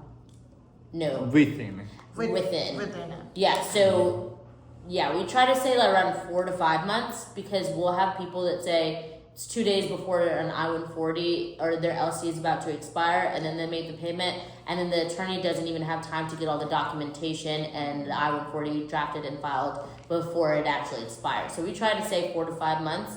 The absolute max is like obviously the 6 months, but they obviously need to give their attorney time to draft and get all the documentation correct. So what about the third payment? The third payment is based on that visa bulletin. So that example, in my example, when my my LC got approved in September, and I waited all the way to January. When January came around, my priority date is now current, and now I can file my green card application. That's when I need to be making that third payment, if I would want to. There's no deadline to file the green card application. There's no deadline. But I'm just letting people ahead of me in line if I don't go ahead and file that immediately, right? For DS-260, same thing goes. There's no deadline to file that. They can actually, and for counselor processing, they can go ahead and file their DS-260 after their LC is approved. If they're going to do that, then the second and third payment are going to be at the same time, right? Does that make sense? So LC's good and approved. For them, I don't have to wait for the visa bulletin to tell me when to file. So I'm making the second payment to file my I-140. For them, for people outside the U.S., if they want to, they can go ahead and file their DS-260. The third payment is paying for the DS-260. So basically, they would be paying second and third at the same time. Or they could just pay the second payment for the I-140 and the attorney, and then months later, or when their priority date becomes current, they can pay that third payment and file their DS-260. So what if the priority date become current? They be able to pay, and they kind of like don't have enough money at the time. What happened? What is the disadvantage of this applicant if they paying late? Letting people ahead of it in the line. If my priority date, just like in my example, when January came around, the visa bulletin said that it was my turn to file, but I didn't want to immediately file, or I wanted to travel into the U.S. or whatever. I wanted to be a tourist, whatever. If my priority date is current, visa bulletin tells me it's my turn, and I don't file, whether it's because I want to travel or because I don't have the money, I'm letting people in line in front of me. But the job is still hold for them. The job is theirs. Yeah. There's no deadline to file the I-485. or the DS-260. Like the I-140, that has a deadline. The I-485, the DS-260, those do not have deadlines. It's just in their best interest to file it as soon as their priority date is current, which before that, with priority date before that, no one's getting in line in front of them before that.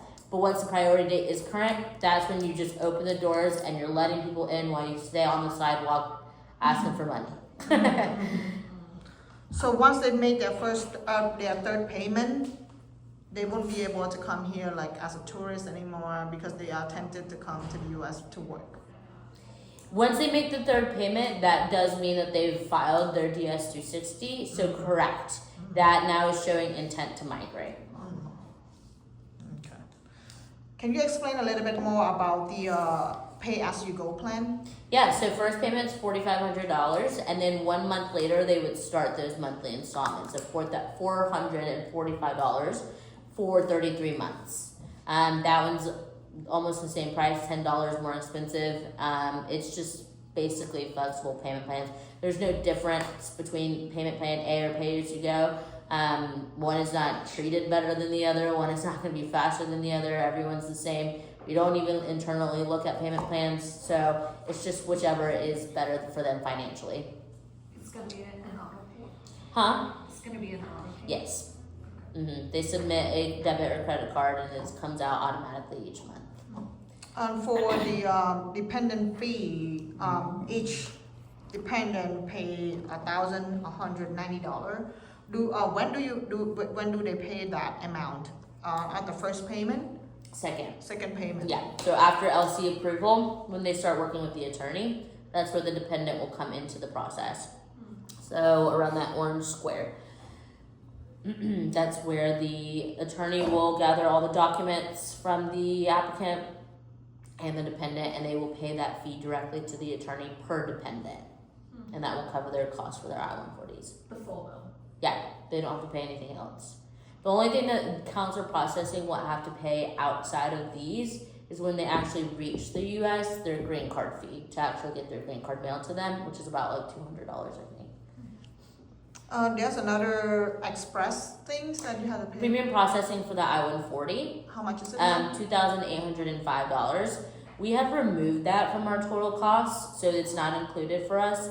The reason we've removed it is because a lot of people didn't want to pay that, and it just depends. I always recommend people to wait until their LC is approved to make that decision.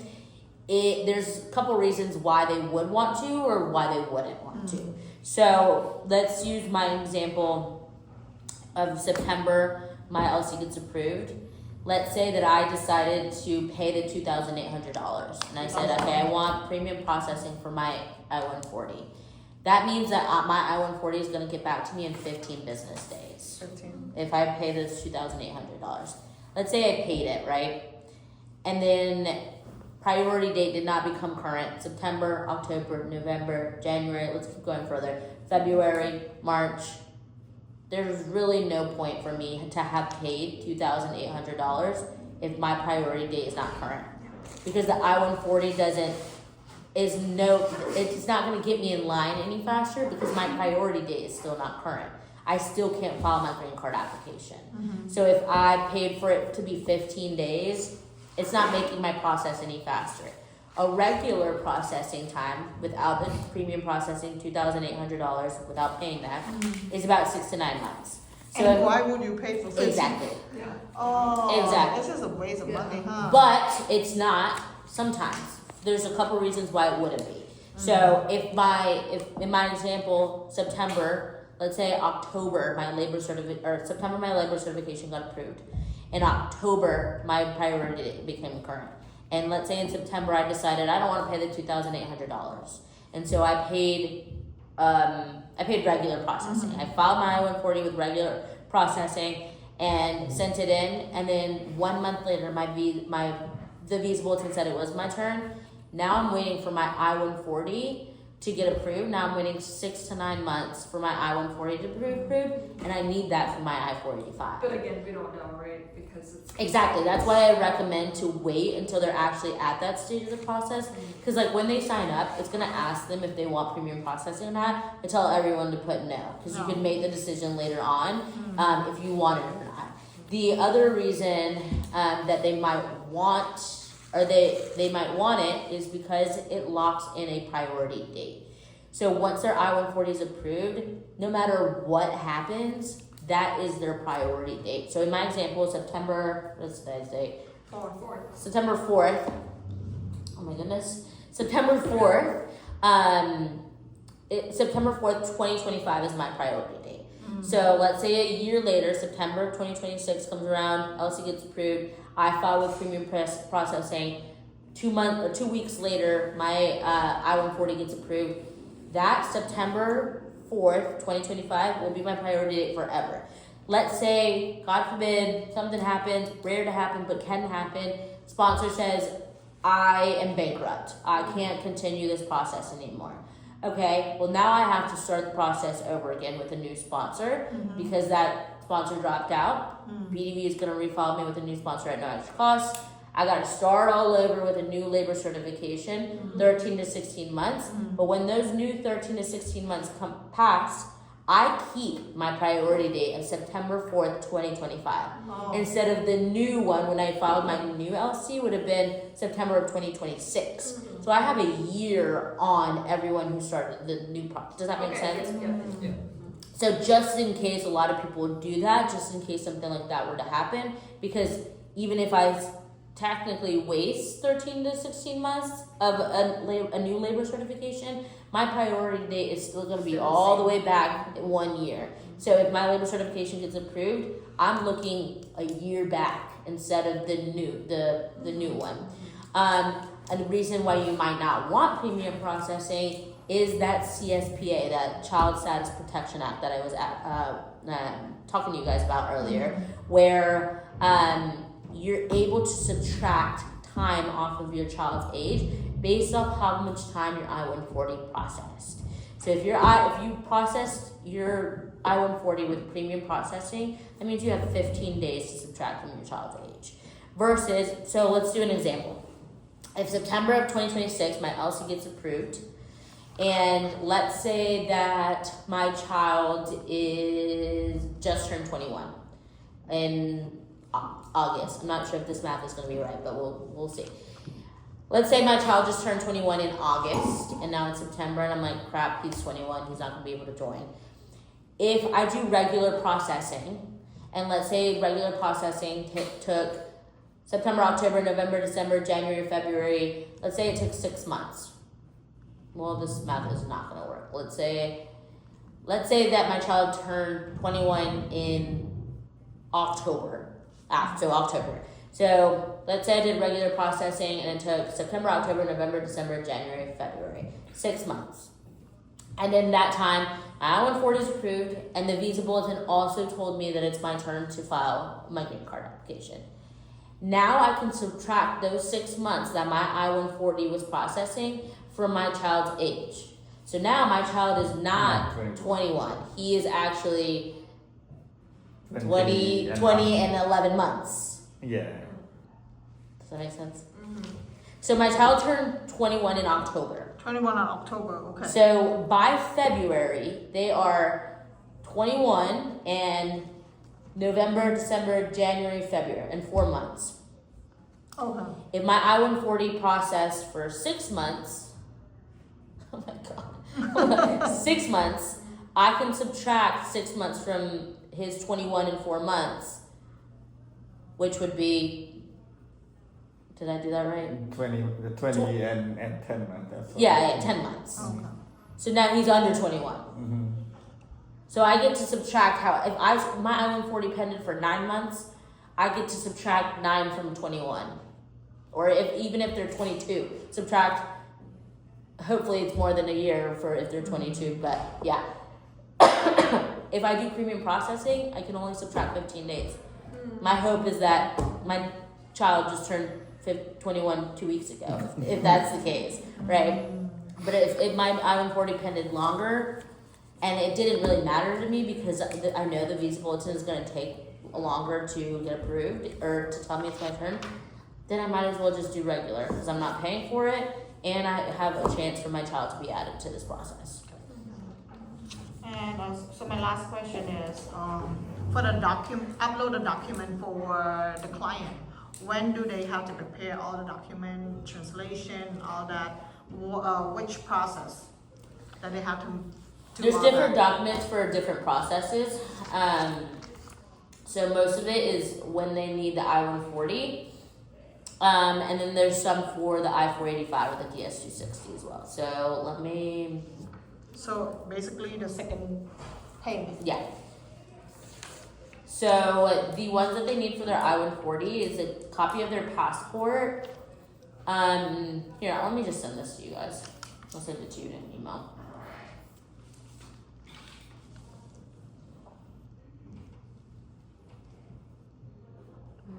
Because the problem of most of the clients in Cambodia, they have a wrong last name.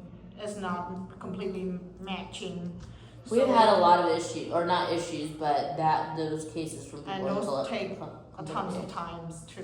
Yeah, so they'll have all the time of the I-140 processing for Okay. that. So 13 to So 16 we months. should recommend them to go ahead and make the first payment, and during those period of time waiting for the second payment, prepare all of those documents. Yes, absolutely, because that's another thing that usually delays people's processes is that LC gets approved and or priority date becomes current and they're like, crap, I didn't know. And now I have to go find my birth certificate, marriage certificate, get everything translated, get everything corrected if they need to.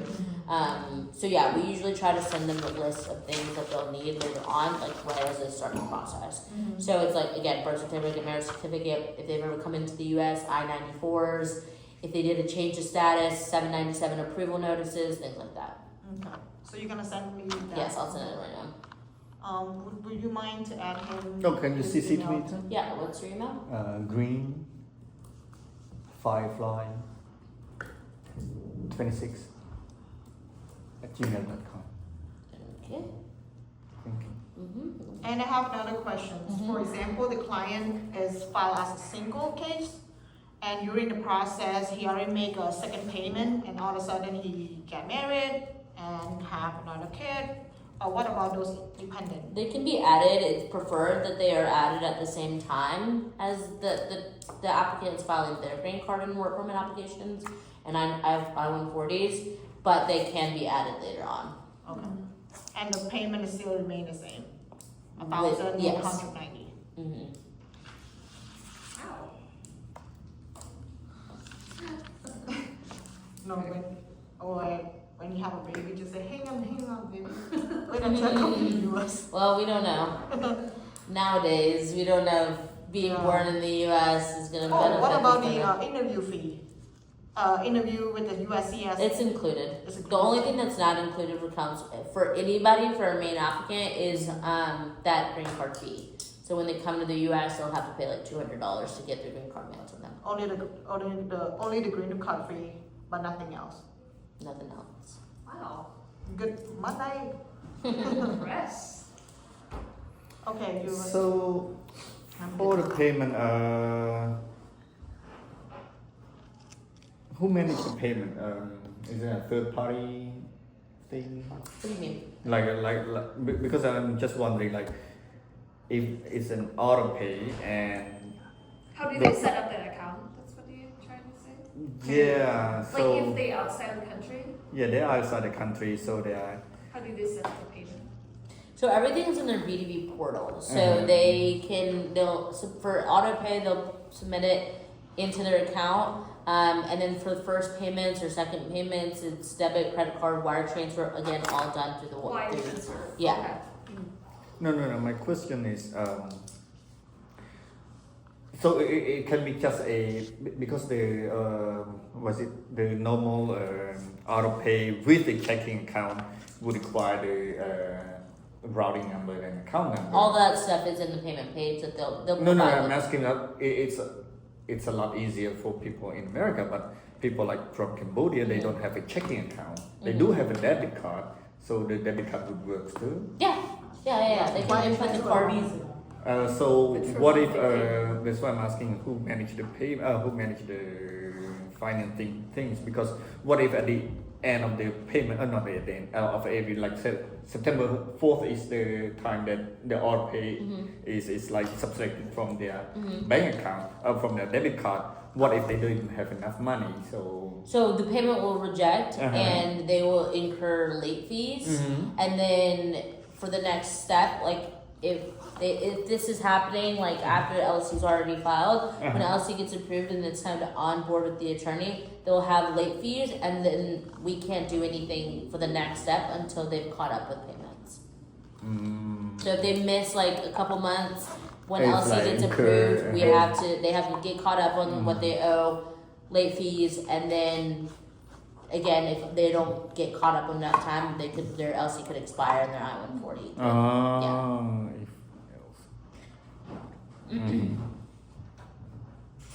Say that again. So once the LC got approved, they must make all the remaining balance before. Not the total remaining No. balance, I mean what the they whatever. missed. Yeah. In order to, what is the next step after the LC? File the got- I-140. Yeah. Okay.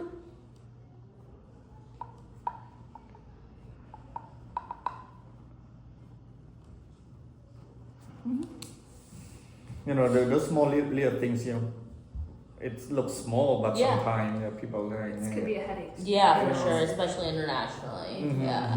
Yeah. Okay. And then you said like the positions may be open soon for Cambodian representative or coordinator. Yeah, How do we find we're out just about hiring a sales coordinator position right now, and I mean, I'm not looking for a specific language right now. But yeah, I mean, I think the most important part for me is the ability to speak to foreign nationals and educate, but also sell. Obviously, it's a sales team. But I always tell anyone that I hire on my team that we're called a sales team, but we really aren't. We're more of like customer service representatives, and we just educate, and our services and our history and our reputation kind of speak for itself, and it's basically kind of like a take it or leave it. It's like we'll present you with all the information that you need. I'll answer all your questions. Our attorneys will completely make sure that you're eligible, and then you make that decision if it's for you or not for you. I mean, this process is a great process for a lot of people. For some people, it's not for them.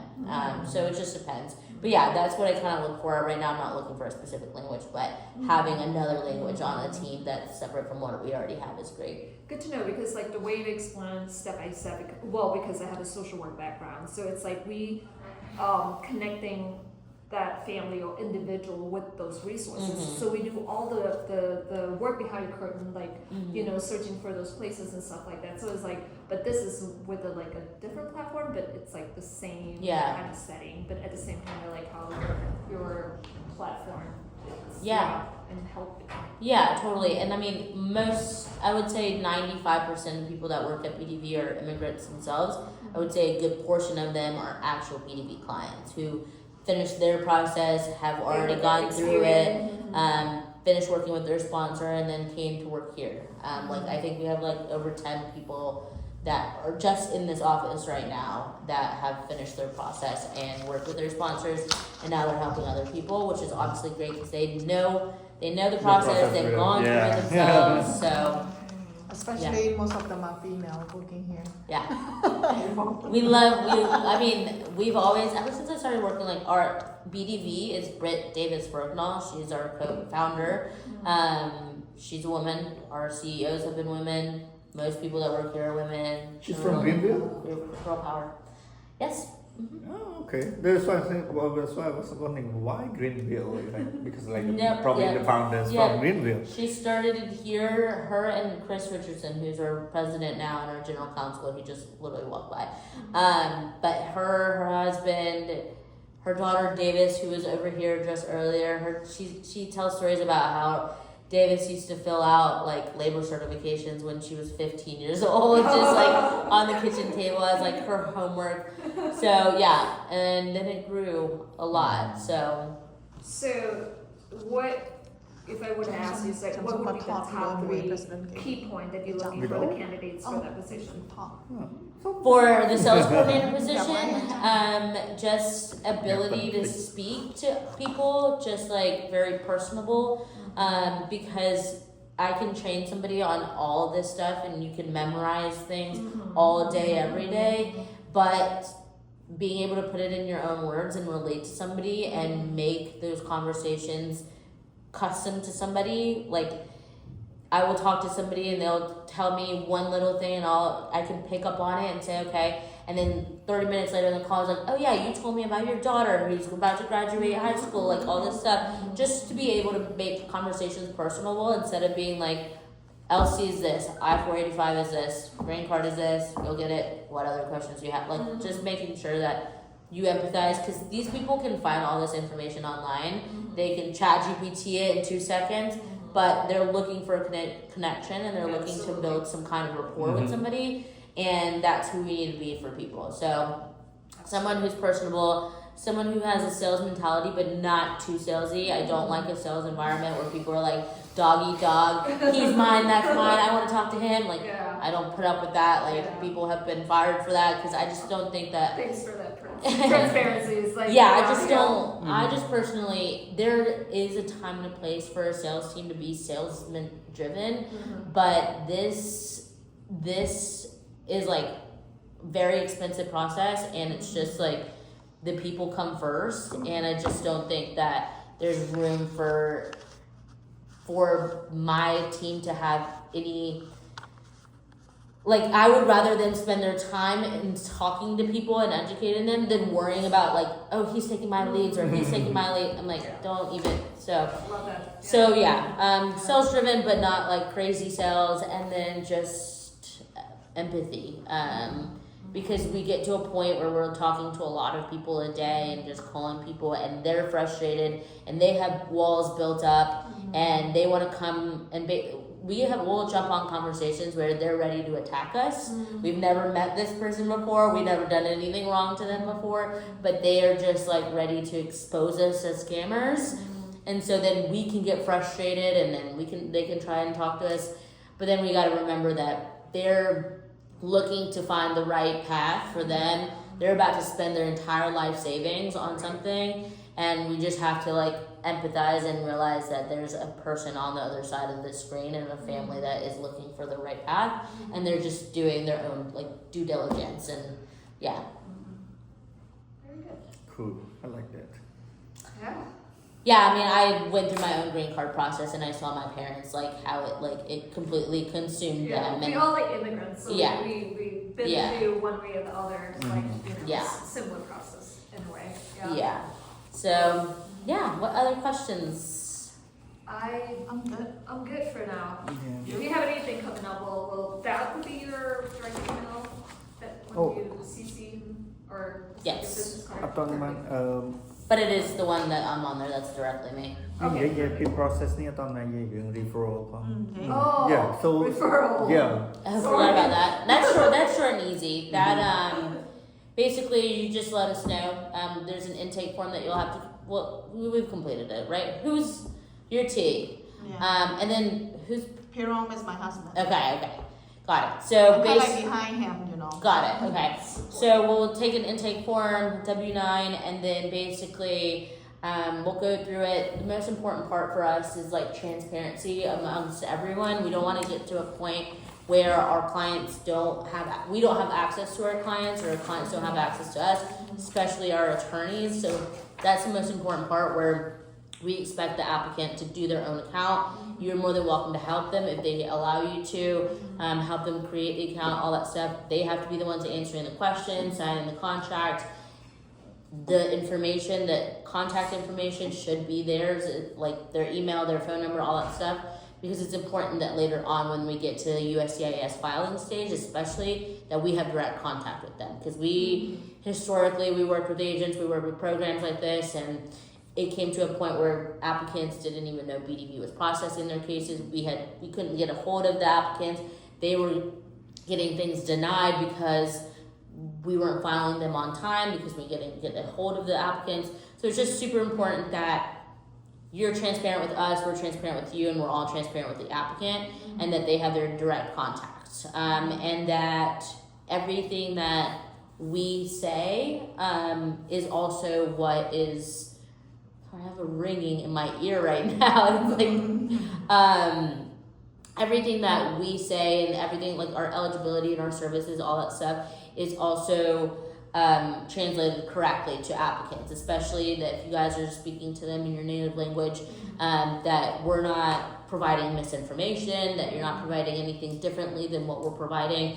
We have a government relations team that works directly with USCIS, head of USCIS, the former director of USCIS, and all of our attorneys who keep us informed about everything that's going on in government. And the most up-to-date information, and that's what we have to legally provide to our applicants. So we expect that the referral partners do the same, that they're providing the same information and the most accurate information. So it's just very straightforward. We don't expect you guys to become immigration specialists. That's what my coordinators are there for. You're there just to help us basically kind of like spread the word about EB-3, and if you have your own audiences, build up that reputation, because we're a US-based company that is doing this basically all online, and then there's companies that have their own reputation, own audiences that can kind of like an extension of BDV, kind of vouch for BDV, that they have that they do what we're doing, right? And so that's basically it. Very simple. Just anytime you have someone that creates an account that you referred, there's two options. Either send me an email, say, hey Sarah, John just created an account, this is his email. I'll go into John's account, classify it as your referral, done deal. When and if John becomes a client, I will have that in my list, and that's how you'll get paid at the end of that month. And so at the beginning of the first, so anything that was referred in August is getting paid out this week, which we need to talk about because I think you already sent it, right? I already sent it. Okay. So anything that got referred in August gets paid the first or second week of the following month. So it's first or second week of September will be getting paid. It just depends on the last referral that you had when they made payment, because it has to be 14 days after. So let's say that all your referrals paid the second week of August. By September 1st, they would have already passed the 14 days. So the first Wednesday of September it would be sent. If your referrals paid one of them, maybe all of them paid on the 1st and the last one paid on the 30th. It has to be 14 days after the 30th, so it would be the second week of September. And it always has to be a Wednesday, so because that's when our finance team. So if someone had paid on the 31st, 14 days would have been here, so it actually would have been this Wednesday, the 17th. So it just depends on when your referrals made payment that month. But yeah, so just let us know, and then you can also have them let us know in the chat. Say, hey, I've been referred by so-and-so, whoever is going to be the person that is the main referral partner. It has to be under one W-9. And it has to be the same person that is getting their paid in their bank account. It's just what accounting asks us to do. So that's as simple as that. And yeah, questions? So for the referral, is there any needs to be professional, background check, anything like that, or no?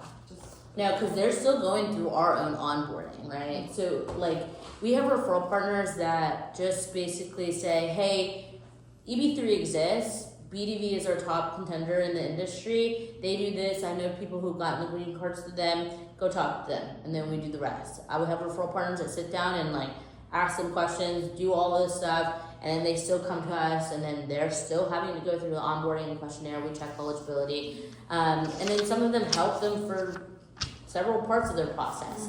So it just depends on who you are. On our end, they're getting paid the same way. It's just how they want to. We have referral partners that will charge additional fees, saying I'm helping you translate, I'm helping you do all this stuff. Here are BDV's fees, here's my extra fee. That's the most important part, that's transparent. You're not gonna say, hey, BDV, this costs $30,000 and those are BDV's fees, when our fees are not $30,000, you're just charging a button. You could say, we're fine with you charging for extra services that you are providing, but as long as it's transparent and separate from our costs. That's fair. Yeah. If the client had the health condition, are they eligible to apply? Depends on the health condition. If it's on a list of the things that they don't apply for green cards, that's something that our attorneys can check. So those are oftentimes changing. And then if they're not on the list of the things that they would deny someone a green card for, or they don't let people have green cards with, then it just they have to be still physically able to do the job. A lot of disabilities, they can't deny someone a job for, but they could deny them a green card for because they're not physically able to do their job. If that makes sense. So like, if they were like an American going to work that job or a green card holder to work that job, they can't necessarily deny them for their work unless they're not physically able to do the job. Yeah. What about age? How old? Age is also not a restriction. Again, physically able to do the job. I think the oldest person I have is a 72-year-old. Like, 72? Yeah. And it doesn't matter because he's physically able to do the job. Why you still want to come to the I know at that point, like, just die at home. And ASEAN, Huh? ASEAN, how old? Oh, 18 or older. Yeah, so 18 only because that's the age where they can get into a contract. Okay. So before then, we couldn't even sign a contract with them if they wanted to. Yeah. Makes sense. Sounds good. Just a quick question on how the clients get connected to the company. So as you mentioned before, I understand that there will be they have to create the accounts, and after that there will be a ChatGPT and also live agents that get connected to the client. Should there be a phone call directed to the client after they make a first payment or what? Not necessarily. So a lot of it is emails. They can always schedule a call. Right. We don't try, or I say that when we are actually hiring to do more of the outbound calling. But right now it's based off of we ask them if they want to call, and if they want to schedule a call, we can schedule a call. But no one's going out and calling them separately. As of now, I say that because there is a whole new team starting, so it might be different now. In the next couple of months, when that team gets ramped up, they will be doing more outbound calling to make sure everything's going well. But scheduling, it just is a matter of them saying, hey, I want to call, or saying yes to one of the coordinators asking if they want to call. So just a normal process on how to get connected directly to a company, just create an account, and after that if they have any concern, if we are the referral, they just let us know. And before they get back to the company, is how it works? So yes and no. I mean, they could let you know if they have questions, but they also have a little chat box that as soon as they create an account, it comes up and it's their coordinator that says hey, my name is Sarah, I see that you created an account, welcome, what questions do you have? And they can start chatting with them there. And that's a live person. There's we don't really do AI bots for our coordinator team. We've actually disabled a lot of the AI bots because they're very frustrating and always wrong. I understand that. It's so frustrating. The other day, told someone that our process was $2,500, and I was like, what is going on? But yeah, so as soon as they create an account, they'll send them emails in the chat, and they can schedule calls throughout there. The coordinator will send them their Calendly link, and they can schedule based off their availability too. The formal-based email. Yeah. The problems, the people back at my country, actually, before they put the trust into the specific person or a specific company, they prefer to get connected to them first. Yeah, for sure. Yeah. Yeah. It's No, totally. I mean, it's process just about talk, by the way, communication part. Yeah, no, that's why they're all able to have calls, and they try to just jump on calls immediately, and there's obviously a video call within the chat too, that they can do a video call, a normal chat and stuff in that chat. It's just a matter of asking. We just don't have the bandwidth to call. I mean, we have thousands and thousands of people creating accounts. So we reach out to everyone once they've gotten to the job selection pool, which at that point we know, hey, they're interested enough to have gone through all these steps and also actually eligible. So they do get a call once they get to a certain point of the job selection to make sure that they are still in it, have questions about the sponsors, but not as soon as they create an account, because there's just a lot of people that drop off after the first payment, or sorry, not like the first payment, but first step, because that's where they see the payment page, and it's an expensive process. It's not going to be for everybody, but our drop off from first step to second step is there's a 20% conversion there, and it's very small because it's just a matter of so many people sign up. A lot of people think that it's a free process. Some people think that they don't pay until after they've gotten a green card. And so that's where we see a huge drop off. But eventually, from the very beginning, they're going to have a chat. Once they get to the job selection, they usually get a call there. And then throughout any of that time, they can do a video call or a phone call with them. Basically, when that person's get a case number, let's say that, and that person will stick with that coordinator, right? And then when it moves to the next stage, then with another person. So they won't be with the coordinators until they will only be with the coordinator until they make their first payment. Yeah. So once they're gonna file their labor certification, and they're actually going to get a labor certification like HID, that goes to Global Mobility, and their Global Mobility specialists are the ones that they'll spend the entire process with. And they can talk. First. Yeah. Just out of the curiosity, it might be out of the topic. Just for example, that person is already in the United States, right?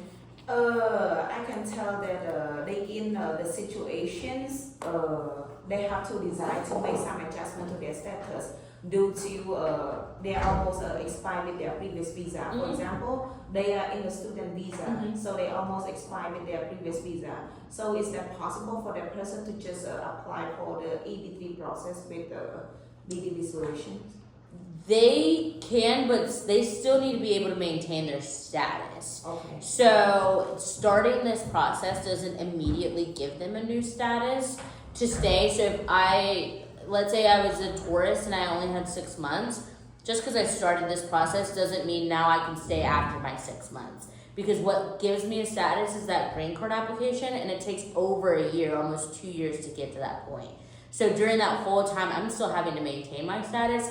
But if I was a tourist, came in and said, let me start my EB-3 process, started my EB-3 process, 4 months later before my 6 months is up, I do a change of status to student, I can do that. Having already filed my LC, my labor certification for EB-3, will not affect me doing my change of status from tourist to student. So I can go ahead and get my LC processing. I could even go ahead and have my LC processing before I ever come into the US. I can get it processing, come in as a tourist, do a change of status to F1, and then finish the rest of my process from the US, right? And so starting the process isn't going to affect the change of status, but starting the process isn't going to give them a status. So if you're about to run out and you don't have any plans for the future or a way to continue staying legal in the US, then this process isn't necessarily the solution. Maybe it is like saying, okay, I'm gonna leave the US and do the rest of that process from home and do counter processing. Long story short, they still have to make sure that their previous visa is still valid. Visa or status. If their visa expires, it's fine. Like an F1 student, their visa could be expired 9 years ago, but they're still going to school and maintaining an I-20. They can still stay legal in the US. The visa expiration date for students doesn't really matter as long as they're maintaining a legal status. Same thing with like a tourist. Like a tourist could come in and their visa could expire, but they did a change of status within the US. They have an F1 status in the US, but their tourist visa already expired years ago. But they have been maintaining a student, if they were to leave the US, then they can't come back in because their visa is already expired. But yeah. Thank you. Sweet. So Sarah, for a remote job, when I go home and when I'm back home, I will send you my resume. But do I need to have like a job opening and read all those requirements? It's not posted yet, but I can send you the job description and all that stuff. Can I still be a referral if I got promoted to be a, okay, Mm-mm. that's good to know. Yeah. And remember, you still owe me an answer is, do you have successful client from Cambodia? I didn't give you that.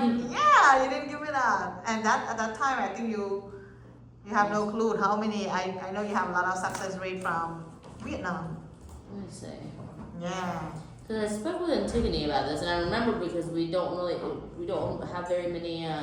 Cambodian client. Well, no, Cambodian referral partners. So I was like, oh, I'm trying to figure this out for a referral partner. Mm-hmm. Let me see. Yeah. So I asked her, do you have any successful client from Cambodia? So she's looking into it now. Oh, Because everything's in her head. Like, boom, boom, boom, I boom, know, I'm boom, sorry. the client who already got a visa. Yeah, That successful. is the green card, sorry. Yeah, the green card. Mhm.